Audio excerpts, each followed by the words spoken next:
Shalom, selamat hari Minggu, Amanginang.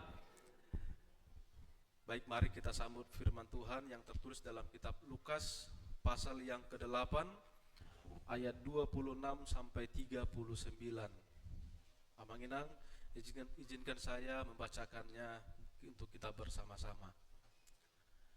Yesus berkuasa menaklukkan kuasa jahat. Yesus mengusir roh jahat dari orang Gerasa. Demikian firman Tuhan. Kemudian mendaratlah Yesus dan murid-muridnya di tanah orang Gerasa yang letaknya berseberangan dengan Galilea. Setelah Yesus naik ke darat, datanglah seorang laki-laki dari kota itu menemui dia. Orang itu dirasuki oleh setan-setan dan sudah lama ia tidak berpakaian. Ia tidak tinggal dalam rumah, tetapi di pekuburan. Ketika melihat Yesus, ia berteriak, lalu sujud di hadapannya dan berkata dengan suara keras, "Apa urusanmu dengan aku, hai Yesus anak Allah yang maha tinggi? Aku mohon, janganlah menyiksa aku." Sebelumnya Yesus pernah memerintahkan roh jahat itu keluar dari orang itu. Roh itu sering menyeret-nyeret dia. Maka untuk menjaganya, tangannya dibelenggu dan kakinya dirantai. Namun ia memutuskan segala pinggat itu, dan ia dihalau oleh setan itu ke tempat-tempat yang terpencil. Yesus bertanya kepadanya, "Siapa namamu?" Jawabnya, "Legion," karena ia kerasukan banyak setan. Setan-setan itu pun memohon kepada Yesus supaya ia jangan memerintahkan mereka masuk ke dalam jurang maut. Di situ ada sekawanan besar babi sedang mencari makan di lereng bukit itu. Lalu setan-setan itu memohon kepada Yesus supaya ia memperkenankan mereka memasuki babi-babi itu. Yesus mengabulkan permohonan mereka. Lalu keluarlah setan-setan itu dari orang itu dan memasuki babi-babi itu. Kawanan babi itu terjun dari tebing yang curam ke dalam danau lalu mati lemas. Setelah penjaga-penjaga babi itu melihat apa yang telah terjadi, mereka lari dan menceritakan hal itu di kota dan di desa-desa sekitarnya. Lalu keluarlah orang-orang untuk melihat apa yang telah terjadi. Mereka datang kepada Yesus dan mereka menjumpai orang yang telah ditinggalkan setan-setan itu duduk dekat kaki Yesus, telah berpakaian dan sudah waras. Mereka pun merasa takut. Orang-orang yang telah melihat sendiri hal itu memberitahukan kepada mereka bagaimana orang yang dirasuk setan itu telah diselamatkan. Seluruh penduduk daerah Gerasa pun meminta Yesus meninggalkan mereka, sebab mereka sangat ketakutan. Lalu naiklah ia ke dalam perahu dan kembali. Orang yang telah ditinggalkan setan-setan itu meminta supaya ia diperkenankan menyertainya. Namun Yesus menyuruh dia pergi, katanya, "Pulanglah ke rumahmu dan ceritakanlah segala sesuatu yang telah dilakukan Allah kepadamu." Orang itu pun pergi ke seluruh kota dan memberitahukan segala sesuatu yang telah dilakukan Yesus atas dirinya. Demikian pembacaan firman Tuhan. Shalom Amanginang. Bolehkah kita saling bersalaman mengatakan Yesus pahlawan sejati? Boleh amin saling bersalaman? Kalau boleh amin digoyang-goyangkan tangannya begitu supaya jangan mengantuk nanti. Baik, terima kasih bagi Tuhan dan bagi kita sekalian Amanginang, senang berjumpa kembali dengan Amanginang sekalian, Jemaat Khusus GKPI Depok ini. Kita berjumpa kembali dengan suasana yang berbeda dan kami melihat Amanginang Penatua yang beberapa minggu yang lalu telah ditabiskan menjadi penatua. Bapak Ibu yang dikasih Tuhan, kita akan melihat bersama-sama bagaimana Yesus berkuasa menaklukkan kuasa jahat. Apa tujuan pentingnya firman ini pada saat ini kita dengarkan, dan apa tujuan yang harus kita lakukan dalam kehidupan kita sehari-hari. Bapak Ibu, tujuan yang pertama ialah menegaskan bahwa kuasa Kristus sanggup membebaskan dan memulihkan siapapun yang dibelenggu roh jahat sekalipun dalam dosa dan juga kehancuran hidup. Bapak Ibu, kita melihat bahwasannya bagaimana diskusi antara Yesus dengan Legion, dan bagaimana Yesus sampai di kota Gerasa, dan bagaimana proses kesaksian Injil diberitahukan kepada orang non-Yahudi. Yang pertama sekali yang mengenang perlu kita ketahui bahwasanya firman yang disampaikan Yesus Kristus ini bukanlah kepada orang Yunani, bukan kepada orang Yahudi, tapi kepada orang non-Yahudi. Nah, kita melihat tadi kalau secara kasat mata, apakah benar orang Yahudi memelihara babi-babi? Apakah orang Yahudi mengkonsumsi itu? Tidak, Amang Inang. Ini kota Gerasa ini, dia masih dalam kawasan orang Yahudi, tapi ada satu tempat dia, di sini berkumpul orang-orang non-Yahudi. Jadi mereka memelihara babi-babi untuk kehidupan mereka. Karena memang tidak boleh orang Yahudi apalagi menyentuhnya binatang ini. Jadi itu benar-benar sangat-sangat diharamkan. Bapak Ibu, nah di kota ini Yesus melintas. Ketika Yesus sampai di tempat ini, di Gerasa ini, ada seorang yang kerasukan setan. Ini yang kerasukan ini bukan seperti yang kita lihat, yang kita pahami dengan sederhana, Amang Inang, bukan. Tapi justru lebih parah, karena dia legion, dia dimasuki roh-roh jahat hampir 6.000, Amang Inang. Sangat banyak sekali. Bukan cuma 1 atau 2, 3, bukan. Tapi beribu-ribu roh-roh jahat masuk dalam tubuh sesosok ini. Bapak Ibu, kita melihat bahwasanya kalau dalam konteks orang Yahudi, ketika ada orang yang mengalami hal-hal yang demikian, dia akan dikucilkan jauh dari keramaian. Bahkan dia dihujat, bahkan tidak boleh posisinya harus di tengah-tengah Yahudi. Makanya dia di pengasingan, Amang Inang, tinggal di kuburan. Di sanalah dia tinggal, karena tidak boleh ada orang yang bisa melihat atau lagi menyentuh dia. Jangankan menyentuh, Amang Inang, diskusi, melihat pun orang sudah ketakutan. Karena banyak sekali roh-roh jahat dalam tubuhnya. Tidak satu orang pun yang bisa melihat ataupun berkomunikasi dengan dia. Kalau dalam tradisi bangsa Batak, ya Amang Inangnya, di Sumatera ini masih terjadi juga budaya ketika seseorang, misalnya ada seorang anak yang lahir tidak lazim begitu, bisa jadi diasingkan. Ini tidak benar ini.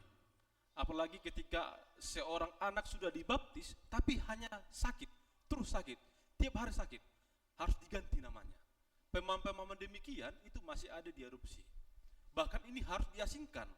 Tidak boleh ada di tengah-tengah masyarakat ataupun di tengah-tengah orang yang percaya kepada Tuhan atau kepada orang-orang yang lain. Dia harus diasingkan ke tempat yang paling jauh. Demikian juga orang yang kerasukan setan ini, dia harus di titik yang paling tidak bisa disentuh oleh orang-orang biasa. Bapak Ibu, di sini ada suatu mujizat yang luar biasa. Tidak sembarangan orang yang bisa berbicara dengan orang demikian. Yesus datang, ketika Yesus melintas, langsung mau diserang. Kalau kita lihat dalam video cuplikan perjalanan Yesus, ada seorang yang begitu ya Bapak Ibu ya, mengambil batu untuk melempar Yesus. Kira-kira begitu analoginya. Tapi ketika dalam firman ini, Yesus datang, langsung dijumpai. Langsung terjadi diskusi dan komunikasi. Yesus langsung merespon bahwasanya siapakah dalam tubuhnya? Saya legion, katanya begitu Bapak Ibu. Kalau kita lihat kuasa roh di tengah-tengah dunia ini telah masuk ke dalam tatanan iman Kristen pada saat ini, Amang Inang. Kita bisa melihat dalam ayat 27 sampai 29 bahwasanya penderitaan akibat kekuatan orang-orang yang paling jahat. Mari kita lihat secara sesama kondisi seorang tadi ini, orang pria yang dirasuki setan, dikatakan tidak berpakaian. Memang sangat-sangat tidak beraturan, Amang Inang. Hidupnya di kuburan, di pengasingan, bahkan terasing dari orang-orang masyarakat dan tidak manusiawi. Kemudian dia dirantai, kita baca tadi. Ketika dia dirantai, kemudian dia juga harus dijaga, tapi dia selalu melarikan diri. Tidak boleh dikontrol. Siapapun tidak bisa membatasi dia, karena tidak ada yang bisa menolongnya, Amang Inang. Kemudian ketika roh masuk dalam tubuh dan jiwanya, dia merampas hak-hak kemanusiaan, merampas hak kerohanian seorang tadi. Kalau kita lihat dalam kondisi kita pada saat ini, kita mungkin tidak melihat lagi seseorang yang kerasukan setan, Amang Inang. Kalaupun pernah kita lihat, mungkin sudah sedang jarang. Tetapi bisa kita lihat dalam kondisi masa kini, walau tidak dirasuki oleh roh jahat, tapi kita masih dalam ikatan roh jahat. Sebagai contoh, hal-hal yang berkaitan dengan ikatan itu, gampang masih marah, masih pendendam, candu, bahkan juga kebiasaan melakukan hal-hal yang buruk, dan juga masih dalam tekanan batin. Hal demikian juga mengenang masuk dalam kelompok yang dalam ikatan roh-roh jahat itu. Bahkan mungkin tidak seperti orang yang kerasukan setan tadi, tapi justru kepada hidup yang rusak dan juga tidak utuh. Seseorang demikian juga bagian orang-orang yang dikontaminasi oleh roh jahat, sehingga Yesus tahu segala suatu penderitaan yang dialami, sosok pria tadi, ketika Yesus datang, dia juga memulihkan. Ketika Yesus datang dan dia langsung berhadapan dengan legion tadi, terjadilah diskusi komunikasi. Apakah demikian yang bisa kita dengarkan dalam ayat 30 sampai 33 Amanginang. Yesus tidak takut menghadapi roh-roh jahat. Ketika ditanya, roh itu berkata, namaku legion. Dengan tegas, dengan lantang, dia mau menghardik Yesus. Tapi justru Yesus hanya satu kali, roh jahat langsung tunduk. Artinya mengenang kuasa dari Yesus yang mengatakan bahwasanya roh jahat harus tunduk, itu terjadi. Segala sesuatu berada dalam otoritas Yesus. Bahwasanya sekalipun setan sangat kuat, tapi takluk di hadapan Yesus. Bahkan roh itu pun memohon mengenang. Dia bersujud kepada Yesus supaya jangan masuk ke dalam dunia kegelapan. Bapak Ibu yang dikasih Tuhan, apapun yang mengikat, menghancurkan hidup kita, tidak ada yang terlalu kuat untuk Yesus taklukkan. Apapun itu di tengah-tengah dunia, apapun yang kita alami dalam kondisi kehidupan kita pada saat ini, Yesus tidak hanya melepaskan kita dari segala ikatan itu, tetapi Yesus memberikan hidup yang baru untuk kita. Yang selanjutnya kita bisa kita lihat dalam ayat yang ke-34 sampai 37. Ketika kuasa Yesus menaklukkan iblis, sehingga terjadilah reaksi. Ketika orang banyak melihat bahwasanya Yesus telah menyembuhkan orang yang kerasukan setan tadi, ada hal-hal yang perlu diperhatikan. Bahwasanya ironis, ketika seseorang diselamatkan, justru orang banyak melihat Yesuslah sebenarnya roh jahat itu. Karena apa? Mengenang kita bisa melihat terjadi kerugian ekonomi. Kalau dilihat secara sesama, ketika babi-babi tadi itu mati, itu hampir 2.000 mengenang. Kalau 2.000 kurang lebih jumlah ekor babi ini kali berapa satu ekor? Kira-kira demikianlah. Kalau satu ekor dia 2 juta atau 3 juta kali dengan 2.000. Enggak tahu lagi kita berapa jumlah biayanya. Ini fokus dari orang non-Yahudi itu mengenang. Mereka tidak melihat bagaimana kondisi keselamatan yang hadir di sekitar mereka. Tapi mereka lebih terfokus kepada bilangan angka yang mereka lihat. Sehingga Yesus melihat bahwasanya iman kepercayaan orang non-Yahudi pada saat itu perlu dipertanyakan. Bahkan ketika orang yang tadi sudah diselamatkan sekalipun, mereka tidak melihat keselamatan hadir. Karena justru mereka nyaman. Ketika ada orang kerasukan setan, justru mereka bersuka cita. Jangan diganggu, kira-kira begitu mengenang. Dibiarkan saja. Tapi Yesus tidak mau hal itu demikian. Dia membuat suatu pembebasan kepada orang yang terbelenggu dengan roh jahat. Yesus datang hadir memberikan damai sejahtera di tengah-tengah kota itu. Tapi justru Yesus ditolak. Karena mereka melihat kerugian ekonomi terjadi di tengah-tengah daerah mereka di Gerasa itu. Bapak Ibu yang dikasih Tuhan, setelah melihat pria itu sembuh, mereka malah takut dan meminta Yesus untuk pergi. Diusir dengan langsung mengenang. Tapi ketika orang yang telah disembuhkan tadi, dia mau mengabarkan Injil, mengatakan kepada Tuhan, Guru, Tuhan, saya mau mengikut engkau kemanapun engkau pergi. Yesus mengatakan, jangan. Engkau harus mengabarkan Injil melalui iman kesaksian yang kamu hadapi sampai ke ujung dunia. Bapak Ibu yang dikasih Tuhan, tadi pagi kita juga telah mendengarkan firman Tuhan seperti yang Penatua Mutagalung. Ada beberapa hal ketika dipanggil oleh Tuhan untuk menjadi alat pelayanan yang mengenang. Apalagi ketika kami melayani di HKI Lipo Cikarang, baru-baru ini masih kita buat rekrutmen untuk calon penatua 5 orang. Bapak Ibu, ketika prosesnya terjadi, kami mendekati mereka dan mereka mengiyakan bahwasanya mereka mau menjadi pelayan Tuhan. Justru ketika mereka mengatakan, iya saya mau, timbul masalah mengenang. Apakah masalah itu? Ada beberapa dari sintua kita yang memberikan kesaksian, amang ketika saya menerima menjadi calon penatua, saya menjadi semakin bergumul. Anak saya langsung sakit. Mungkin ini bukan bagian daripada yang saya pikirkan, tapi anak saya sakit.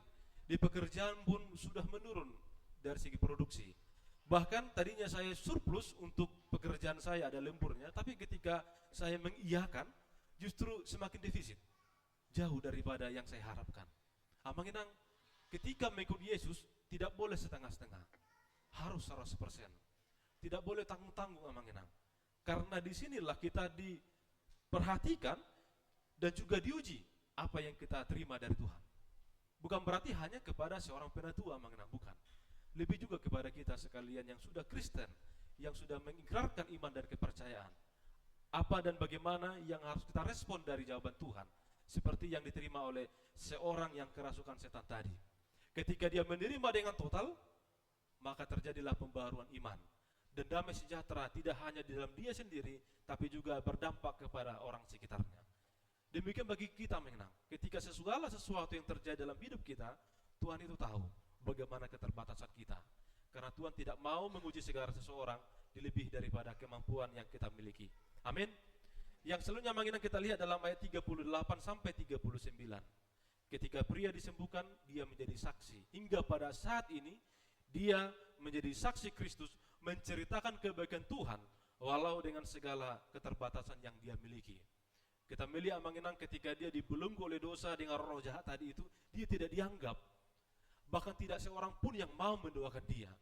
Tapi ketika dia dipilih, justru dari yang terpencil sekalipun, Tuhan mengangkat harkat dan martabat dia mau merelakan hidupnya hanya kepada Tuhan. Sehingga masa lalu yang kelam tidak dibatasi panggilan kita untuk bersaksi. Apapun yang mengenang masa lalu kita, yang kita lakukan hingga pada saat ini, jangan takut untuk merespon panggilan dari Tuhan. Karena masa lalu itu Tuhan telah pulihkan. Di masa yang akan datang dan masa depan, kita tidak boleh diam mengenang untuk kembali bersaksi kepada Tuhan, menceritakan kabar baik itu. Sehingga mengenang ketika kita mendengarkan firman Tuhan pada saat ini, bukanlah hanya sebatas mendengar, tapi juga merespon firman Tuhan dengan baik. Bapak Ibu, bolehkah saya bertanya bagi kita? Yang pertama, apakah bagian dalam hidup kita masih dirusak oleh dosa ataupun kuasa si jahat? Kalau masih iya, mengenang, mari kita datang kepada Tuhan. Bahwasanya pembebasan itu hanya dari Tuhan. Yang selanjutnya, ketika kita merespon bahwasanya kita masih dalam dunia yang lama, setelah kita mengalami suatu pemulihan, apakah kita mau menjadi saksi bagi Kristus? Bagaimana dan apa yang harus kita lakukan? Hal terkecil sekalipun mengenang, mengajak saudara-saudara kita untuk datang kepada Tuhan, itu bagian daripada misi Injil, supaya firman itu tidak diam bagi kita. Karena Yesus juga datang untuk memulihkan segala sesuatu, martabat, bahkan memberikan identitas baru, memanggil orang-orang menjadi saksinya. Bapak Ibu yang dikasih Tuhan, hal ini adalah hal yang paling berat sebenarnya, apalagi bicara tentang kuasa kegelapan, kuasa si jahat, apalagi berbicara tentang belenggu, tentang dibelenggu oleh dosa di zaman masa kini. Boleh kita lihat sangat dekat sekali, apalagi di tengah-tengah kita, gadget selalu kita pakai dan juga terkadang tidak boleh tinggal di tengah-tengah hidup kita. Kalaulah kita bisa melupakan anak, istri, bahkan juga suami, tapi gadget tidak boleh lupa. Itulah kira-kira di masa kini. Kalau tinggal suami atau istri tidaklah untuk dijemput, tapi kalau handphone tinggal harus dikejar, jangan sampai ketinggalan. Bapak Ibu, seringkali kita mendengar dan merespon notifikasi handphone justru lebih kuat daripada suara istri memanggil. Sekecil apapun getaran dari handphone, kita langsung merespon. Tapi sekeras apapun suara ketika Tuhan memanggil kita, kita kadang tidak mendengar. Ini menjadi suatu pergejolokan baru di tengah-tengah masa kini, di generasi masa kini yang mengenang. Tapi ketika Tuhan memanggil, jangan ketika Tuhan memanggil di terakhir kalinya. Di masa kini juga perlu kita respon, supaya pemanggilan itu tetap berjalan hingga pada masa kini. Seperti Yesus memanggil orang jahat tadi kembali ke jalan Tuhan. Mengenang, sehatlah kita semua. Panjang umur, supaya merespon firman ini dengan baik, supaya kita tetap sehat dalam pengabaran Injil. Terpujilah nama Tuhan. Mari kita sambut firman ini dengan iman dan kepercayaan kita. Bapak Ibu, boleh kita saling bersalaman kembali, mengatakan terima kasih tidak mengantuk. Iya mengenang. Ya, ini pergumulan saya sebenarnya. Ketika berkhotbah itu saya melihat, saya tidak tahu apakah karena AC terlalu dingin, saya tidak tahu. Apakah khotbahnya membosankan, saya tidak tahu. Tapi puji Tuhan, kita tidak ada yang pegang gadget. Saya bersyukur sekali. Karena di 3 detik pertama, kata Inang tadi diskusi di bawah tadi, anak-anak sekarang itu sudah sangat cerdas sama Inang. 3 detik pertama, kalau firman itu tidak bagus, tidak menarik, akan di swipe begitu kira-kira. Kalau saya bisa di swipe begitu, mungkin saya akan dari scroll begitu, tidak menarik begitu. Jadi Abang Inang, semoga firman ini menjadi rema bagi kita, walaupun kita belum memahami dengan persis 100% firman ini, tapi izinkan firman ini bekerja bagi kita untuk bisa memperbaharui hidup kita untuk lebih baik lagi. Amin. Terima kasih bagi Tuhan. Kita satukan hati, kita berdoa. Bapa kami yang di sorga, terima kasih karena Engkau ya Tuhan berkuasa atas segala kuasa kegelapan. Tuhan mengizinkan kami untuk bisa mendengarkan firman-Mu dengan baik pada saat ini. Kami percaya tidak ada belenggu yang terlalu kuat bagi Tuhan. Engkau yang sanggup memulihkan kami, melepaskan kami dari segala ikatan dosa, dari segala kekurangan dan juga pelanggaran yang kami lakukan hingga pada saat ini. Bapa kami yang di sorga, terima kasih. Engkau telah mengizinkan kami seluruh warga jemaat-Mu untuk bisa bersekutu, untuk bisa mendengarkan bersaksi bagaimana firman Tuhan bekerja, seperti seorang yang kerasukan roh jahat, Tuhan pulihkan, Tuhan sembuhkan untuk menjadi alat pelayan-Mu. Kami juga bermohon kepadamu, Tuhan tolong memulihkan kami secara pribadi, supaya kami tetap menjadi pelaku firman Tuhan. Walau Tuhan kami tidak mampu melakukannya, tapi kami berdoa kepadamu, supaya Engkau Tuhan mengizinkan kami juga untuk ambil bagian dalam pelayanan ini. Terima kasih ya Tuhan, kami bersyukur kepadamu. Izinkan kami untuk bisa mengaplikasikannya, untuk bisa melakukan satu hari ini, esok dan seterusnya. Terima kasih ya Tuhan. Kami juga bersyukur melalui firman Tuhan pada saat ini, kami mendengarkan informasi warta jemaat dalam perayaan pertambahan usia warga jemaat ya Tuhan. Pada saat ini yang telah merayakan ulang tahun perkawinan yang dilakukan oleh jemaat-Mu, keluarga Bapak Fernando Simanjuntak, Ibu Penatua Nurdiana Simorangkir yang tanggal 19 Juni yang lalu merayakan hari ulang tahun perkawinan, semakin bertumbuh, semakin sehat, semakin menjadi berkat keluarga Amang Simanjuntak. Demikian juga kepada Amang Jander Sitorus, Inang Hotma Las Maria Simbolon yang berulang tahun perkawinan di tanggal 22 Juni ini. Kami bersyukur Tuhan, kami bermohon kepadamu, Engkau yang menyertai, memelihara rumah tangga ini dengan damai sejahtera. Tuhan memberikan pertambahan usia, iman dan kepercayaan. Demikian juga Tuhan kami bersyukur dengan ulang tahun kelahiran warga jemaat-Mu, Amang Inang dan juga anak-anak yang telah Tuhan berikan. Saudara Leandra Strene Siregar dan juga kepada Amang Penatua Radot Simamora, kepada anak Natasha Selin Sihite yang berulang tahun di tanggal 16 Juni yang lalu. Tuhan kami bersyukur, berkatilah mereka. Engkau juga memberkati ya Tuhan anak Nicholas Aureo Sitompul yang berulang tahun di tanggal 17 Juni, Saudara Jaya Richard Parulian Elvan Joshua Panjaitan, kepada Ibu Rismawan Manurung, kepada Bapak John Dulf Parsaulian Manulang yang berulang tahun di tanggal 18 Juni yang lalu. Dan juga ya Tuhan kepada Saudari Ida Rizky Angelina Huta Barat, dan juga kepada Ibu Astri Lumongga Juniwati Cipayung, dan juga kepada Bapak Peter Kayaman Alexander Palulian Arwan yang juga berulang tahun di tanggal 20. Bapak kami di surga, kami juga bersyukur dengan pertambahan usia kepada Ibu Margaret Junita Manurung, dan juga kepada anak Faith Lavanya Manuela Sitompul, dan kepada Bapak Lambok Manobak Situmorang yang berulang tahun tanggal 21 dan juga 22 Juni. Bapak kami yang di surga, terima kasih, dengan segenap hati kami datang kepadamu, bersyukur atas penyertaan Tuhan dalam pemeliharaan hidup mereka. Kiranya Allah sumber damai sejahtera menyertai, memberikan kehidupan baru, umur yang panjang, pertambahan usia, memberkati masa depan, cita-cita, bahkan juga kehidupan yang kekal bagi saudara-saudara kami. Terima kasih ya Tuhan. Segala sesuatu yang penuh dengan keterbatasan kami, dosa dan pelanggaran yang kami lakukan pada saat ini, Tuhan kami mau ampun. Tuhan tolong ampuni kami dengan segala keterbatasan, kekurangan, dosa dan pelanggaran yang kami lakukan. Terima kasih Tuhan. Terpujilah namamu hari ini, esok sampai selama-lamanya. Di dalam nama anak-Mu Tuhan Yesus Kristus kami datang berdoa, bermohon dan mengucap syukur. Amin.